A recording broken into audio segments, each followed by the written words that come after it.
அனைவருக்கும் அன்பான வணக்கங்கள். இது மகா பெரியவா ஆன்மீகம் யூடியூப் சேனல். 26/1/2026 தை மாதத்தின் 12ஆம் நாள் திங்கட்கிழமையில் அஷ்டமி திதி. பைரவ வழிபாட்டிற்குரிய இந்த நாளில் நீங்கள் முதல்ல செய்ய வேண்டிய ஒரு பரிகாரத்தை பற்றி தான் நாம் இந்த பதிவில் பார்க்க இருக்கிறோம்.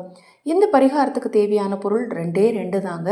காலையும் செய்யலாம் அல்லது இரவு தூங்கும் முன் செய்யலாம். இந்த 2 நேரத்தில் உங்களுக்கு எந்த நேரம் சாத்தியமோ, அதிகபட்சம் 2 நிமிடங்கள் கூட ஆகாது.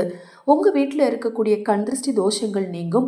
உங்களுக்கு யாராவது தீய விஷயங்கள் செய்யணும் அப்படின்னு நினச்சாங்கன்னா அதுவுமே கண்டிப்பாக சரியாகும். நினச்சாங்கனாலே நிச்சயமாக சரியாகுங்க.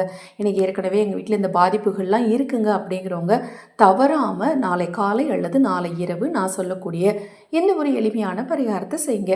நம்ம சேனலில் நான் போடக்கூடிய பதிவுகளில் உங்களுக்கு சந்தேகம் இருந்தாலும், பூஜை பொருட்கள் உங்களுக்கு தேவைப்பட்டாலும், அக்ஷய பாத்திரம் உணவளிக்கும் திட்டத்தின் மூலம் ஆதரவற்ற ஏழை குழந்தைகளுக்கும் முதியவர்களுக்கும் உணவளிக்க விரும்பினாலும், குறிப்பாக உங்கள் வீட்டு குழந்தைகளுடைய பிறந்த நாள், திருமண நாள் மற்றும் சிறப்பு வைபவ நாட்களில் அதற்காக நம்ம தனியாக ஒரு தொகையை செலவு பண்ணுவோம். அதில் ஒரு சிறிய தொகையை ஆதரவற்றவர்களுக்கு உணவளிப்பதற்காக கொடுங்க. நீங்கள் அக்ஷய பாத்திரம் உணவளிக்கும் திட்டத்தின் மூலம் உணவளிக்க விரும்பினாலும், உங்கள் தனிப்பட்ட பிரச்சனைகளுக்கு பிரத்யேகமாக பரிகாரங்கள் செய்து கொள்ள விரும்பினாலும், இப்போ பார்த்தீங்கன்னா குழந்தைகளுக்கு எக்ஸாம் ஸ்டார்ட் ஆக போது, உங்கள் குழந்தைகள் கல்வியில் சிறந்து விளங்க, சொல் பேச்சு கேட்டு நடக்க பிரத்யேகமாக பரிகாரம் செய்துக்க விரும்பினாலும் 9346920042 இந்த வாட்ஸ்அப் எண்ணுக்கு தொடர்பு கொள்ளுங்க. இந்த பரிகாரத்துக்கு தேவையான முதல் பொருள் என்ன அப்படின்னு பார்த்தீங்கன்னா, திருநீற்று பச்சிலை.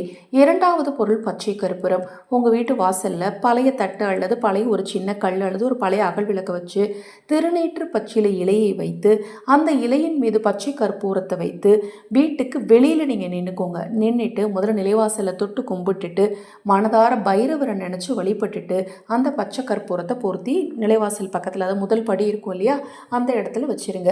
அது எரிந்து அணைந்த பிறகு அந்த இலையை தூக்கி அப்படியே கால்படாத இடத்துல அப்புறப்படுத்திட்டு வீட்டுக்குள்ளே வாங்க. வீட்டுக்குள்ளே வந்து உங்கள் கை கால் முகம் கழுவிட்டு நேராக பூஜை அறையில் போய் மனதார உங்களுடைய வேண்டுதல் என்னவோ அதை வேண்டிக்கோங்க. அதை மாதிரி உங்கள் வீட்டில் இருக்கக்கூடிய தீய செய்வினை பாதிப்புகள் நீங்கணும்னு வேண்டிக்கோங்க. கண் திருஷ்டி தோஷங்கள் நீங்கணும்னு வேண்டிக்கோங்க. மிக மிக எளிமையான இந்த சூற்றும் பரிகாரத்தை நீங்கள் காலையும் செய்யலாம், காலை எழுந்ததும் செய்யுங்க, இல்லை இரவு தூங்குறதுக்கு முன்னாடி செய்யுங்க. இப்போ நான் சொன்ன பதிவில் உங்களுக்கு ஏதாவது சந்தேகம் இருந்தாலும் வாட்ஸ்அப்பில் கேளுங்க. தொடர்ந்து நம்ம சேனலை பாருங்கள். இன்னும் எண்ணற்ற பதிவுகள் தொடர்ந்து வர காத்திருக்கு. ஹரஹர சங்கர ஜெய ஜெயசங்கர. மகாபெரிவா திருவடிப்பாதம். சரணம் சரணம். நல்லதே நடக்கட்டும்.